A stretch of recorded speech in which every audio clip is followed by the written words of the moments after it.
it's not just Salman shows about the photo opportunity. At some point in time, it needs to be looked at from the perspective of how can you split seats.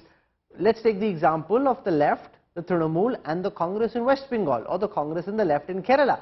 There is nothing that you can do unless they score a big self-goal and open a window of opportunity for the BJP in Kerala. There's nothing you can do which would allow for these three parties to do business with each other, given the animosity on the ground. So these photo opportunities, you got these shawls and stoles on the screen, Mamata Banerjee, putting a stole around Tejasvi Yadav. Yeah, sure, these look nice, but you have to talk numbers. That's where it gets down to brass tacks, Mr. Soos.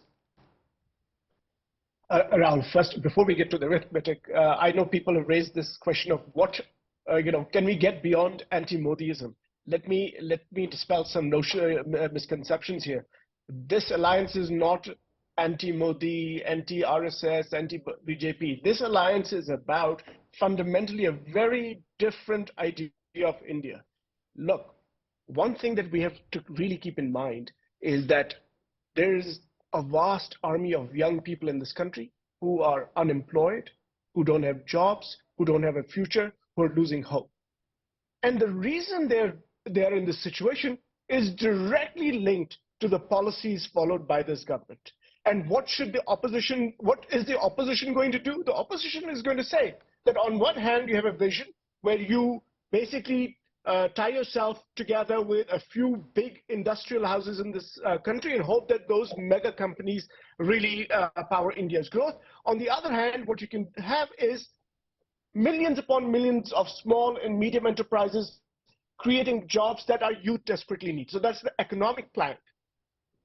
The second part of it is that we know this government, this ruling establishment has divided this country like no other party has done before. That is why we say, Muhabbat ki dukaan kholenge. That is the other part. India is strong when all Indians are together. Okay. That is the other part of what the Let me put that question to Rajat Sethi. Rajat Sethi, 9 years of anti-incumbency does add up. Would you concede that just the idea of the opposition coming together makes it tougher? It doesn't change the nature of the verdict for certain, but it makes it tougher for the BJP to win the kind of majority that they did, because A, you've got 9 years of anti-incumbency, people have kind of heard and seen what they have, and therefore, if the opposition comes together to the extent that it does, it makes the life of Prime Minister Modi in his attempt to get re-elected a bit tougher than if the opposition was fragmented like it was in 14 and 19.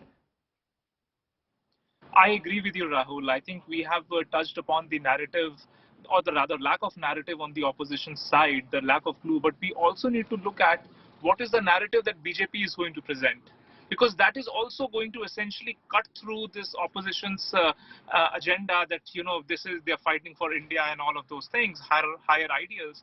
How would BJP react? Would it be enough to just talk about the beneficiaries and the schemes, etc., or would BJP have to latch upon on issues like the Uniform Civil Code and drive down that agenda to every corner of the country? So that's an important question, and I think where BJP aces, and so far there have been enough evidences, is that it has been able to counter these narratives coming in from united opposition fronts over and over again. Salmanji was mentioning about jobs, for instance. Now there are enough states under Congress rule or the opposition rule. There is no rosy picture coming in from any other part of the country. So when the opposition comes together, they don't have an alternative model to present before the public and say that, see, this is what we can do for you, and this is what BJP has done. So that comparative aspect of the narrative is currently lacking on the opposition front. And I think if BJP, sticks to the plan, there is no outlier event which happens and pulls down the BJP's narrative, I think BJP will be able to call them out again. Rahul Verma, does Uniform Civil Code, in your view, work as a rousing election plank? We saw the Prime Minister speak about in Madhya Pradesh. Does it have enough purchase? The Ram Mandir issue most certainly had. Article 370 was quite polarizing and got people excited. Does UCC have the same kind of electoral purchase?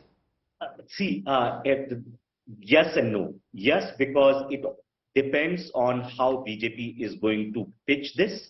So because it has been part of BJP's agenda, at least they can talk about it, raise some sentiments.